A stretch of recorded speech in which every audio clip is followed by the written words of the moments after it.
Hello students, welcome to your channel Forever Concept Classes. Guys, in this video, I am going to discuss with you first unit of your course code MCO01, which is Introduction to Organization. Guys, Introduction to Organization, we will cover all of the concept of what's the meaning of organization and जितने भी आपके जो सब parts यहाँ पे given है first unit के अंदर, मैं उन सभी को कवर करूंगा. एंड गाइस, इन टॉपिक्स को कवर करने के लिए मैंने आप लोगों के लिए स्पेशल नोट्स प्रिपेयर किए हैं, जो मैंने पीडीएफ फाइल आप लोगों के लिए बनाई है. उस पीडीएफ फाइल को कवर करने के लिए मैंने कुछ डाटा मैंने इंटरनेट से कलेक्ट किया है और कुछ मेरे पास बुक्स है, मैंने वहां से कलेक्ट किया, सो दैट आप लोगों के लिए मैं बेस्ट टू बेस्ट नोट्स आप लोगों के लिए प्रिपेयर करूं, सो दैट गाइज आप लोग एग्जाम्स में अच्छा स्कोर करो. सो गाइज, आई होप आप लोगों को मेरी वीडियो अच्छी लगेगी और मेरा ये एफर्ट जो है आप लोगों के लिए अच्छा लगेगा. चलिए गाइज, स्टार्ट करते हैं. Let's move to PDF file.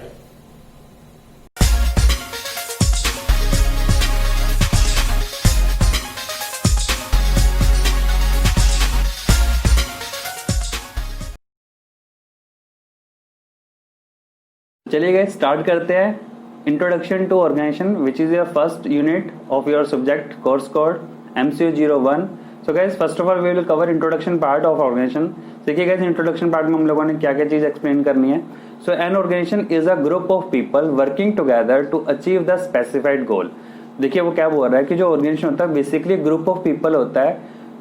वो जो ग्रुप ऑफ पीपल है जो काम करता है वर्किंग टुगेदर, जो एक साथ मिलकर काम करते हैं, किस लिए? टू अचीव द स्पेसिफाइड गोल. वो जो ऑर्गेनाइजेशन का जो गोल है या जो बिजनेस एंटरप्राइज का जो स्पेसिफाइड गोल है या जो उनका प्री डिटरमाइंड गोल है, उस गोल को अचीव करने के लिए जब ग्रुप ऑफ पीपल मिलकर काम करते हैं, सो उस ग्रुप ऑफ उनके जो ग्रुप ऑफ पीपल का जो काम है या जो उनका एक ग्रुप जो है या जो समूह है जो उन लोगों का, उनके जो काम उनकी वर्किंग को हम क्या बोलते हैं? ऑर्गेनाइजेशन बोलते हैं. क्लियर है? तो देखिए फर्स्ट लाइन मैंने इस वजह से फर्स्ट लाइन ऐसी उठाई है सो दैट आपको फर्स्ट लाइन पढ़ते ही आपको एक जो मीनिंग के साथ जो है ओवरऑल वो क्लियर हो जाए कि ऑर्गेनाइजेशन के अंदर बेसिकली हमने पढ़ना क्या है.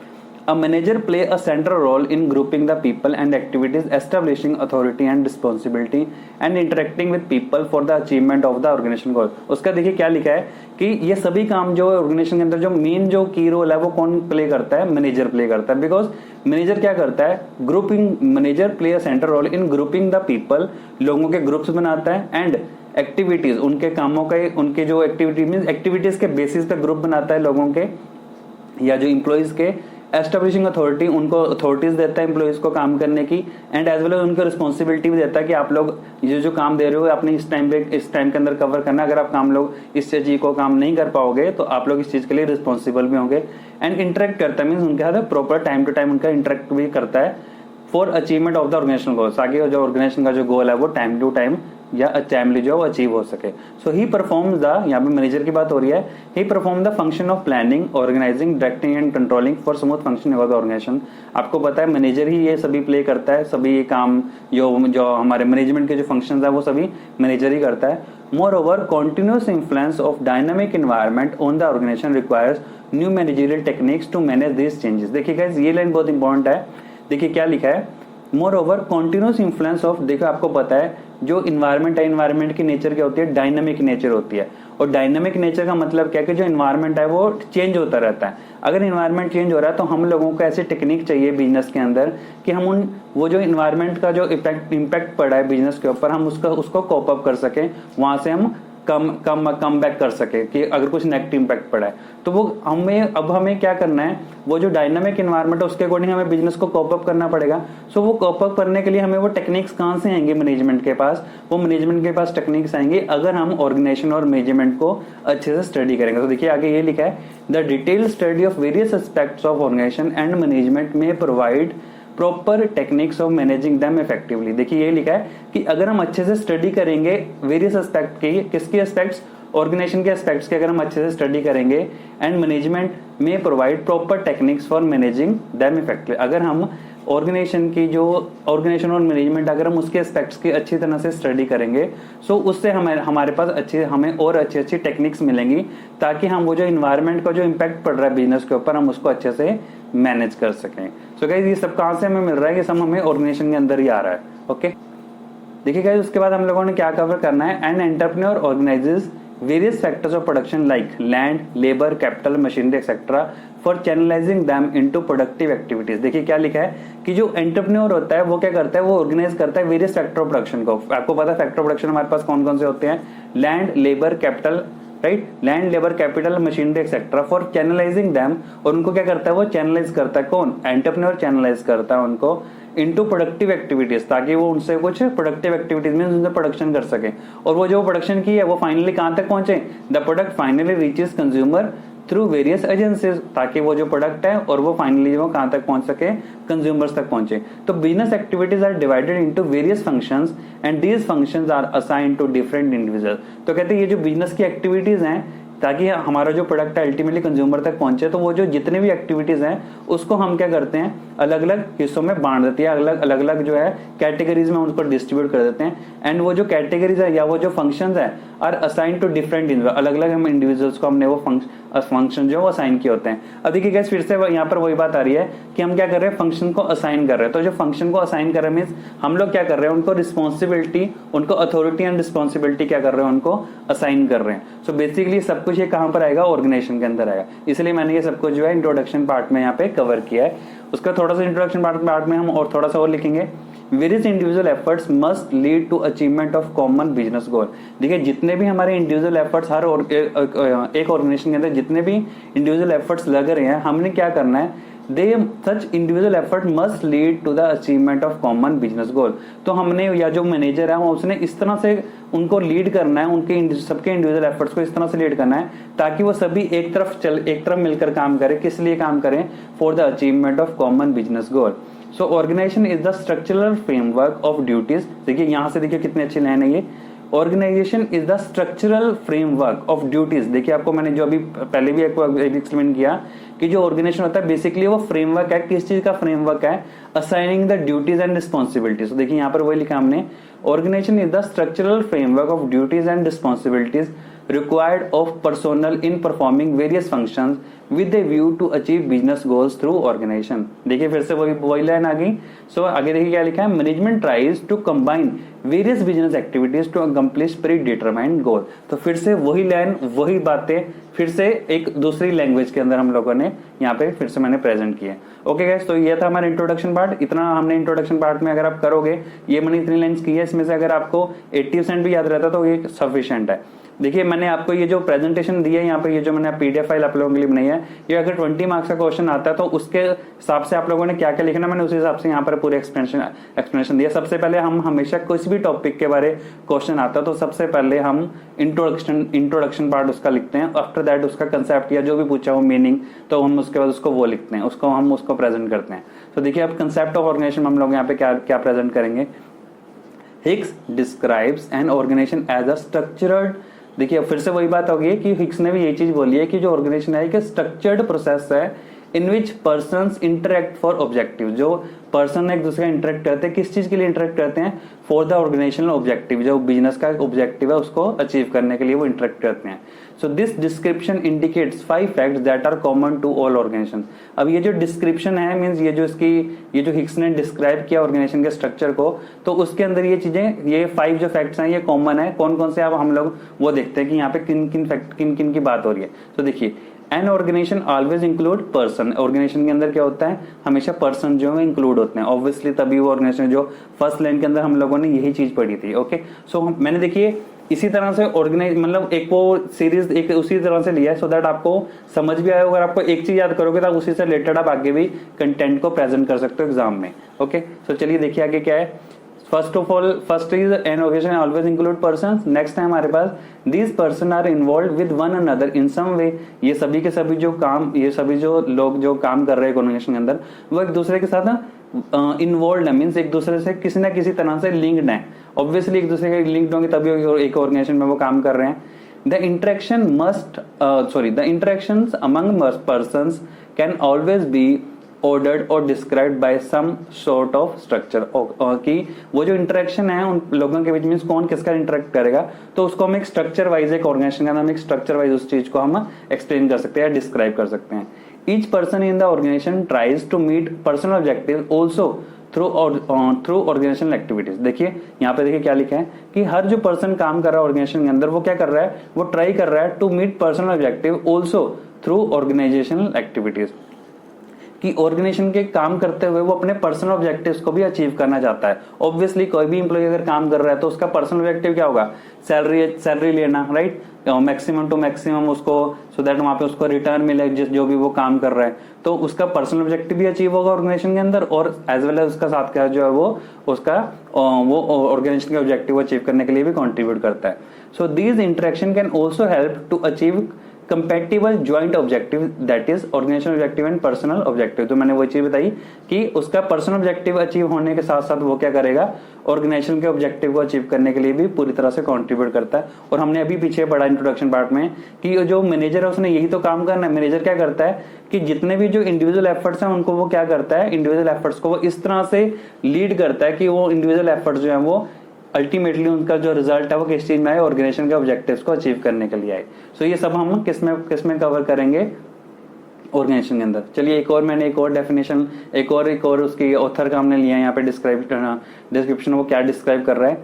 तो Shane describes organisation as the planned organisation as the planned coordination of the activities of a number of people for the achievement of some common explicit purpose or goal through division or labor and function and through hierarchy of authority and responsibility। देखिए जो Shane है उन्होंने भी ये चीज describe किया कि organisation जो है एक प्लान किया हुआ, मीन्स एक पूरी तरह से प्लान किया हुआ एक कोऑर्डिनेशन होता है एक्टिविटीज का, जिसके अंदर किसकी एक्टिविटीज होती है, of a number of people for the achievement of some common, ठीक है। जो हमने मीन देखिए क्या लिखा है यहाँ पे कि शेन ने क्या चीज एक्सप्लेन करा है कि जो ऑर्गेनाइजेशन है वो बेसिकली एक ऑलरेडी प्री प्लान्ड एक कोऑर्डिनेशन होता है एक्टिविटीज का, कि हम लोगों ने ये चीज पहले से डिसाइड किया होता है कि कौन ऑर्गेनाइजेशन के अंदर कौन पर्सन क्या काम करेगा, ठीक है, and which is for the achievement of some common objective, explicit purpose और goal through division of labour. और ये सभी काम हम कैसे करते हैं, थ्रू डिवीजन ऑफ लेबर, जो हम आगे पढ़ेंगे प्रिंसिपल ऑफ मैनेजमेंट, वो मैंने इसी पीडीएफ फाइल में कवर किया है,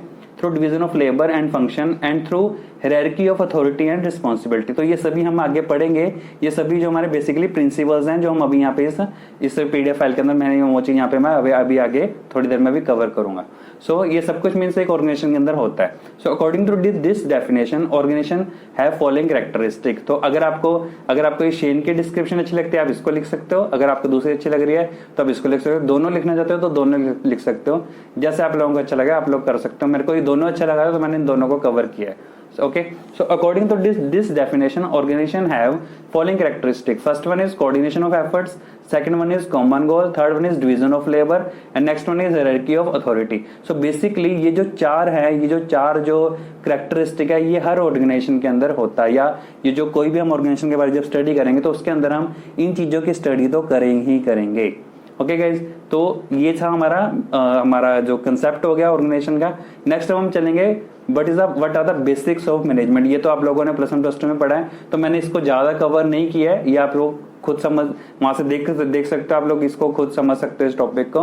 तो मैंने सिर्फ यहाँ पे वो टॉपिक्स में उठाऊंगा, उन चीजों के लिए मैंने नोट्स प्रिपेयर किए हैं जिनमें आपको स्टडी करने में प्रॉब्लम आ सकती है। सो चलिए देखिए, फिर भी मैंने थोड़ा सा कवर किया है बेसिक ऑफ मैनेजमेंट में। तो डेफिनेशन ऑफ मैनेजमेंट किया मैंने, Concept defines management as the art of getting things done through and with people in formally organized group। तो ये बहुत बेसिक से डेफिनेशन है, आप लोग प्लस 1 प्लस 2 से ये चीज पढ़ते आ रहे हो। So management as the art of getting things done through and with people in formally organized group। So according to Henry के जो definition है वो क्या है, according to Henry Elsisk, management is the coordination of all resources through the process of planning, organizing, directing and controlling in order to attain stated objectives। Okay guys, yet another view of management calls management as a body of personnel। The management plans the work, organize and obtains the production, emphasizes the importance of management for an organization। Jorvik states, no ideology, no ism, no political theory can win greater output with less efforts from a given complex of human and material resources, only sound management। वो कह रहा है कि चाहे आप कुछ भी कर लो, अगर हमारी साउंड मैनेजमेंट नहीं है एक ऑर्गेनाइजेशन के अंदर, तो चाहिए आप उसके अंदर आप जितना मर्जी एफर्ट कर लीजिए, वो हमारी ऑर्गेनाइजेशन है वो सक्सेसफुल जो है वो नहीं चल सकती। उसकी काफी इंपॉर्टेंस होती है ऑर्गेनाइजेशन के अंदर। तो वही सब कुछ मैंने यहाँ पर लिखा है। उसका देखिए मैंने सीधा यहाँ पे, आप यहाँ पर आइए।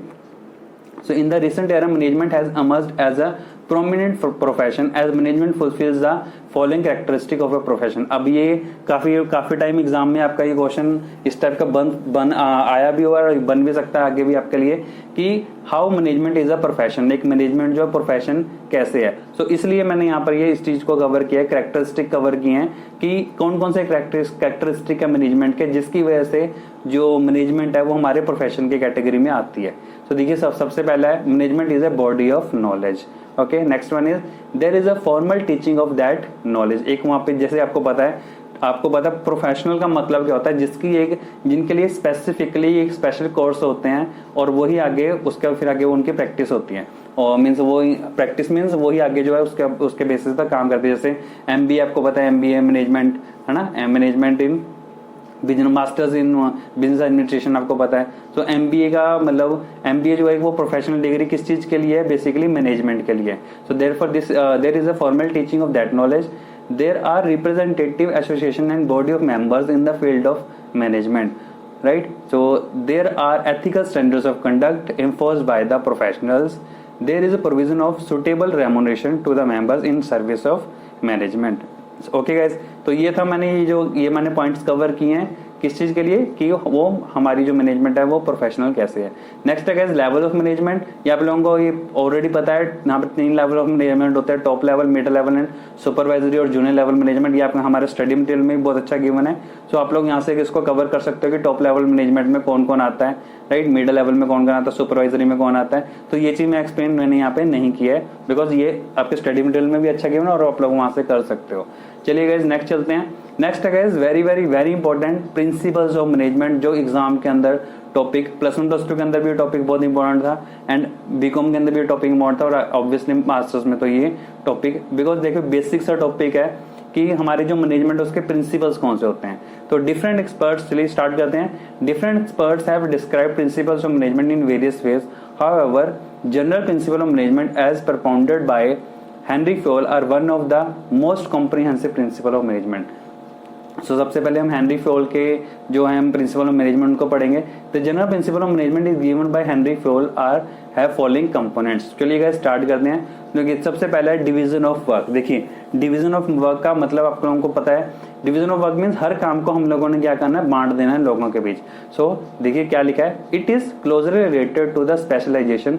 क्यों ये इससे क्लोजर रिलेटेड क्यों स्पेशलाइजेशन है? अगर एक पर्सन एक काम को बार बार रिपीट करता है तो उस फील्ड में वो क्या हो जाता है, स्पेशलाइज होता है। सो डिवीजन ऑफ वर्क का जो मेन जो मोटिव था इस प्रिंसिपल का वो यही था कि हर जो पर्सन है वो अपने काम के अंदर स्पेशलाइज हो जाए। So it is therefore it is closely related to specialisation. Division of work promotes more skills on a particular job leading to more efficiency. अगर एक पर्सन एक ही काम को बार बार रिपीटेडली करेगा तो वो उस काम के अंदर एक्सपर्ट हो जाता है और देयरफॉर वो उस काम के अंदर एफिशिएंट हो जाता है। एफिशिएंट का मतलब है गाइस उस काम को वो जल्दी भी करता है एज वेल एज उस काम को वो इकोनॉमिकली भी करता है। इकोनॉमिकली मीन्स हमारी जो कॉस्ट है वो कम आती है, वेस्टेज कम होती है। ओके चलिए नेक्स्ट हमारे पास नेक्स्ट प्रिंसिपल है authority and responsibility. So authority is the wasted power through the position one hold. देखिए अथॉरिटी का मतलब क्या होता है, एक पावर होती है जो हमने उसको एक पर्सन को दिया है जो उस पोजीशन पर है। So authority and responsibility go hand in hand. जिस पर्सन को हमने अथॉरिटी दिया उसी की रिस्पॉन्सिबिलिटी भी होती है। अगर उस काम को अचीव नहीं कर पाता या अगर उस काम को वो टाइमली नहीं करता है तो उसका जो नुकसान होगा उसके लिए वो रिस्पॉन्सिबल भी वही पर्सन और रिस्पॉन्सिबल होगा। So authority is required to fulfil the responsibilities interested. So authority जरूरी है, रिक्वायर्ड है किस लिए, to fulfil the responsibility interested, right. चलिए गाइस नेक्स्ट है हमारे पास discipline. So by discipline Fayol meant obedience, application, energy and respect. Discipline का मतलब है गाइज यहाँ पे कि हर जो ऑर्गेनाइजेशन है उसके अंदर उन्होंने जो काम करना है वो एक अपनी मर्यादा के अंदर रह के काम करना है। हर एम्प्लॉय ने एक मर्यादा, एक ऑर्गेनाइजेशन की जो उसको बोलते हैं कि उसके अंदर रहना, उस मर्यादा के अंदर उसको उन्हें तोड़ना नहीं है, वो उसी मर्यादा को डिसिप्लिन बोलते हैं। सो by discipline Fayol meant obedience, ठीक है, अपने उन्होंने सीनियर्स की उन्होंने जो हर ऑर्डर को उन्होंने ओबीडियंट का मतलब उनको सीरियसली होकर उन्होंने उसको फॉलो करना है। And application, energy and respect, right, उन्होंने हर काम को with energy and with respect करना है। Penalty should be judicially applied and supervision should be competent and fair. And दूसरी बात यहाँ पर किस चीज की हो रही है कि अगर किसी पर्सन को पेनल्टी होती है या किसी पर्सन को हम कोई भी हम किसी तरह का फाइन अगर चार्ज करते हैं तो वो सबके लिए इक्वल होगा, कॉम्पिटेंट एंड फेयर होगा। ये नहीं कि किसी का हम मीन्स यहाँ पे किसी आदमी हम नाजायज नहीं करेंगे, राइट। नेक्स्ट है guys unity of command. Now unity of command ये बहुत इंपॉर्टेंट टॉपिक है। देखिए नाम से ही उसको पता लग रहा है यूनिटी ऑफ कमांड। कमांड में जब हम ऑर्डर करते हैं सो कभी भी एक एम्प्लॉय को एक टाइम पर दो बॉस जो है वो कमांड ऑर्डर जो है वो नहीं करेंगे। अदरवाइज इससे क्या होगा, एम्प्लॉय जो है वो ना एक एम्प्लॉयर का काम ढंग से कर पाएगा और ना सेकंड का कर पाएगा। इस वजह से इन्होंने एक ये प्रिंसिपल बना दिया है, a subordinate should take orders from only one authority, कि जो सबॉर्डिनेट है मीन जो एम्प्लॉय है अपना जो सीनियर से जो ऑर्डर लेगा वो एक टाइम पर एक ही सीनियर का ऑर्डर जो है उसको फॉलो करेगा। सो fuel apprehend undetermined discipline is jeopardized, order gets disturbed and stability gets threatened। so देखिए गाइस यहाँ पर हम लोगों ने ये चीज लिखा है कि fuel apprehended that in the absence of unity of command authority is undermined, discipline is jeopardized, order gets disturbed and stability gets threatened। Means वो जो एम्प्लॉय होगा वो उस काम को ढंग से नहीं कर पाएगा और जो डिसिप्लिन है वो सारा जो है वहां पे होच पोच हो जाएगा, right. Order gets disturb, obviously वो अगर वो हिसाब से दो दो एम्प्लॉयर अगर उस एम्प्लॉय को काम करने के लिए एट ए टाइम बोलेंगे तो वो किसी का भी काम जो वो ढंग से नहीं कर पाएगा। नेक्स्ट है guys unity of direction. Now guys unity of direction, Fayol advocated that there should be only one head and only one plan. Unity of direction का मतलब क्या है यहाँ पर, देखिए यूनिटी ऑफ डायरेक्शन और यूनिटी ऑफ कमांड के अंदर कंफ्यूजन क्रिएट नहीं करना है। यूनिटी ऑफ कमांड में तो हमने ऑर्डर दिया है, राइट। अब यूनिटी ऑफ डायरेक्शन की बात हम कर रहे हैं। ऑर्डर दिया मीन्स कि पहले आप एक काम करो, right, that is command, right. अब हम बात कर रहे हैं यूनिटी ऑफ डायरेक्शन की। यूनिटी ऑफ डायरेक्शन के अंदर क्या बात हो रही है कि जैसे मान लीजिए चलिए पहले रीड करते हैं। Fayol advocated that there should be only one head and only one plan. देखिए वो क्या बोल रहा है कि कोई एक अगर हम काम कर रहे हैं उस काम को करने के लिए एक ही सीनियर डायरेक्शन देगा कि इस काम को कैसे करना है। ये ना हो कि दूसरा जो सीनियर है वो बोल रहा है इस काम को ऐसे करो और जो फर्स्ट सीनियर है वो बोल रहा है इस काम को ऐसे करो। तो उससे क्या होगा, एम्प्लॉय जो है वो कंफ्यूज हो जाएगा कि मैं किसके इंस्ट्रक्शन को फॉलो करो। तो यहाँ पे डायरेक्शन की बात हो रही है, काम करने के तरीके की बात हो रही है। वहां पर क्या बात हो रही थी, वहां पर एक ऑर्डर की बात हो रही थी कि आपने मेरा काम पहले करना है। तो वहां पर बात हो रही है कमांड, दैट इज एक ऑर्डर की बात हो रही है। यहाँ पर एक डायरेक्शन की बात हो रही है कि किस काम को कैसे कैसे करना है। ओके गाइस, तो दोनों में कंफ्यूजन नहीं क्रिएट करना है आपने। नेक्स्ट है subordination of individual interest to general interest. The interest of organisation should come before the interest of an individual. देखिए ये टॉपिक अभी हमने पहले भी डिस्कस किया कि कोई भी एक इंडिविजुअल जब ऑर्गेनाइजेशन के अंदर काम कर रहा है तो उसका अपना पर्सनल ऑब्जेक्टिव या पर्सनल जो हो उसका पर्सनल ऑब्जेक्टिव या पर्सनल गोल उसके होते हैं। बट कभी भी ऐसा ना हो कि वो अपने पर्सनल ऑब्जेक्टिव्स को देख रहा है और वो ऑर्गेनाइजेशन के गोल्स को या ऑर्गेनाइजेशन के ऑब्जेक्टिव्स को वो कंसीडर नहीं कर रहा है। तो हमने इस तरह से काम करना है या उससे हमने उन लोगों से इस तरह से काम करवाना है कि उनको कभी ये चीज फील ना हो कि हम सिर्फ उनसे हम अपना सिर्फ ऑर्गेनाइजेशन के गोल्स को अचीव करवा रहे हैं और उनके पर्सनल जो उनके गोल्स हैं हम उनको ध्यान नहीं रख रहे हैं। ये मैनेजमेंट को ये ध्यान रखना है कि जो ऑर्गेनाइजेशन के जो गोल्स हैं वो भी अचीव हो एज वेल उनके पर्सनल जो ऑब्जेक्टिव्स हैं वो भी अचीव हो। हमने यहाँ पे सबऑर्डिनेट करना है, subordination of individual interest to general interest. हम लोगों ने मैनेजर ने इस तरह से काम करना है कि उनका जो इंडिविजुअल इंटरेस्ट है वो भी कवर हो और एज वेल एज ऑर्गेनाइजेशन का जो इंटरेस्ट है या ऑर्गेनाइजेशन के जो गोल है वो भी अचीव हो। The interest of organisation should come before the interest of an individual. तो सबसे पहले ऑर्गेनाइजेशन का जो गोल है या जो ऑर्गेनाइजेशन का जो ऑब्जेक्टिव है पहले हमने उसको ध्यान में रखना है। आफ्टर दैट इंडिविजुअल इंटरेस्ट को हम लोगों ने ध्यान में उनको देना है, राइट। गाइस आप लोगों को कैसा लग रहा है? अगर मेरी ये वीडियो अच्छी लग रही है गाइस चैनल को लाइक करना और सब्सक्राइब जरूर करना गाइस, मेरी वीडियो को लाइक जरूर करना। And guys one more thing, आप लोग कमेंट सेक्शन के अंदर मेंशन करना मेरी ये वीडियोस आप लोगों को कैसी लग रही है, सो दैट मैं आप लोगों के लिए और अच्छी वीडियोस लेके आऊं। And guys one more thing, अगर आप लोग कमेंट करोगे तो मुझे एक मोटिवेशन मिलेगी कि हाँ आप लोग और वीडियोस चाहते हो। मैं आप लोगों के लिए अभी तो मैंने देखिए गाइस स्टार्ट किया, अभी तो फर्स्ट टॉपिक है ये। अगर आप लोगों को अच्छा लगेगा तो मैं इसी तरह से आप लोगों के लिए और टॉपिक वाइज जो वीडियोस लेके आऊंगा, बट ओनली अगर आप लोग कमेंट्स करोगे तभी मैं आप लोगों के लिए और वीडियोस में आऊंगा। अदरवाइज गाइज मैं और यहाँ पे क्लासेस भी बच्चों के लिए अपलोड करता हूँ। सो अगर आप लोगों को अगर मेरी वीडियोस अच्छी लग रही है तो कमेंट्स के अंदर ये चीज़ मेंशन जरूर करना कि आप लोगों को मेरी ये वीडियोस कैसी लग रही हैं। गाइस इस वीडियोस को बनाने के लिए मेरा सिर्फ और सिर्फ एक ही मोटिव है कि आप लोग एग्जाम्स के अंदर अच्छा स्कोर करो। और अभी नेक्स्ट मंथ के अंदर नियर अबाउट सितंबर के अंदर आप लोगों के एग्जाम्स भी होंगे। ड्यू टू कोविड-19 की वजह से हम लोग आपके जो एग्जाम्स हैं वो थोड़ा पोस्टपोन बार बार हो रहे हैं। तो आई होप सितंबर के अंदर आप लोगों के एग्जाम्स होंगे। तो इसलिए मैंने अभी आप लोगों के लिए लेक्चर्स अपलोड करना स्टार्ट किया, सो दैट अभी इस टाइम आप लोग भी प्रिपेयर कर रहे हो तो मेरे लेक्चर से ये होगा कि आप लोग जल्दी से आप उस कंसेप्ट को पूरी तरह से ग्रैब कर सकते हो। सो गाइज अगर आपको अच्छा लग रहा होगा चैनल को सब्सक्राइब जरूर करना है, कमेंट जरूर मेंशन करना कमेंट्स के अंदर कि आप लोगों को मेरी वीडियोस कैसी लग रही है। ओके गाइज, चलिए नेक्स्ट है रेम्यूनरेशन। तो देखिए रेम्यूनरेशन का मतलब क्या होता है, सबसे पहले मतलब समझते हैं। रेम्यूनरेशन का मतलब होता है सैलरी। तो हर ऑर्गेनाइजेशन ने अपने एम्प्लॉयज को जो सैलरी देनी है वो फेयर रेम्यूनरेशन देनी है। ऐसा ना हो कि जो काम हम अपने एम्प्लॉयज से करवा रहे हैं वही काम दूसरे ऑर्गेनाइजेशन के अंदर जो हो रहा है, लेकिन वहां पर जो सैलरी एम्प्लॉयज को ज्यादा मिल रही है और हम अपने एम्प्लॉयज को सैलरी कम दे रहे हैं। तो इससे क्या होगा, हमारे जो एम्प्लॉयज होंगे वो छोड़कर वहां से हमारे ऑर्गेनाइजेशन को छोड़ के वो कहीं और जाके ट्राई करेंगे कि यहाँ पर तो सैलरी कम मिलती है। तो ऐसा नहीं करना, हम लोगों ने फेयर रेम्यूनरेशन हम सबको पे करनी है। ओके, सो ये चीज यहाँ पर है। So practice of fair pay should prevail and attempt should be made to arrive at the best scheme of payment. Okay guys, वही चीज यहाँ पे लिखी है कि हम लोगों ने फेयर रेम्यूनरेशन उनको पे करनी है। नेक्स्ट है centralisation. For overall control there should be one central point in the organisation. In relatively larger organization, appropriate decentralization may be practiced through delegation of authority. So देखिए सेंट्रलाइजेशन का मतलब क्या होता है कि जो पावर है, जो कंट्रोल है वो हम लोगों ने या जो मैनेजमेंट है उसने अपने पास रखना है। For overall control there should be one central point in the organisation, कि अल्टीमेटली कंट्रोल जो है या जो पूरी तरह से जो हेड है वो एक ही पर्सन होना चाहिए। In relatively larger organisation appropriate decentralisation में भी प्रैक्टिस। लेकिन अगर बहुत बड़ी ऑर्गेनाइजेशन होती है, जैसे आप लोगों को पता है कई ऑर्गेनाइजेशन बहुत बड़ी होती है जिनकी काफी ब्रांचेस होती हैं, तो वहां पे एक ही पर्सन के हाथ में सारी मैनेजमेंट जो होना या एक ही पर्सन के हाथ में सारा कंट्रोल होना पॉसिबल नहीं होता। तो अगर जो साइज ऑफ ऑर्गेनाइजेशन अगर वो बहुत बड़ा है तो वहां पे डिसेंट्रलाइजेशन प्रेफर करते हैं। लेकिन अगर साइज ऑफ ऑर्गेनाइजेशन छोटा है, एक सिंगल प्रोप्राइटर है या उसका जो ऑर्गेनाइजेशन का जो साइज है वो छोटा है, यहाँ पे ज्यादा एम्प्लॉइज काम नहीं कर रहे हैं, तो वहां पर यही प्रेफर होता है कि वहां पर जो कंट्रोल है वो एक ही पर्सन के हाथ में पूरा होना चाहिए, मीन जो मेन ओनर होगा। राइट, नेक्स्ट है scalar chain.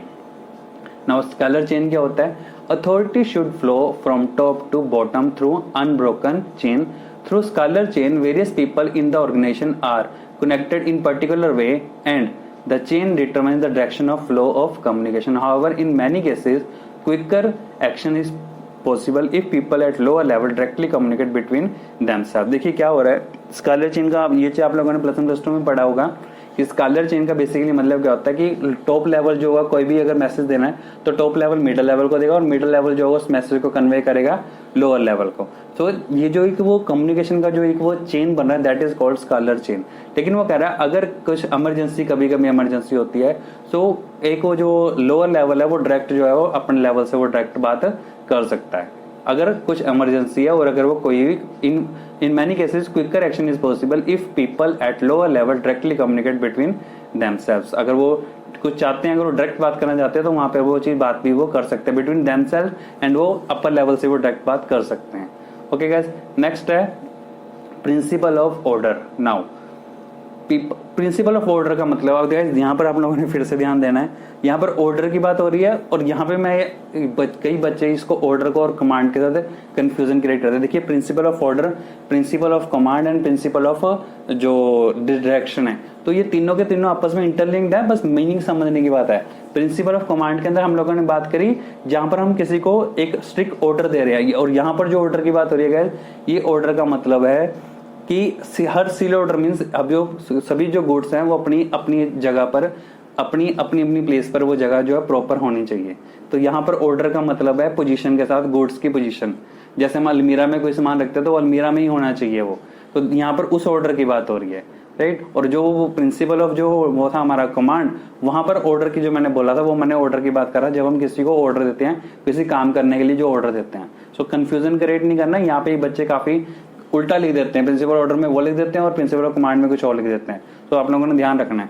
So people and material should be place at the right time and यहाँ पे लिख लेना guys right time and right place.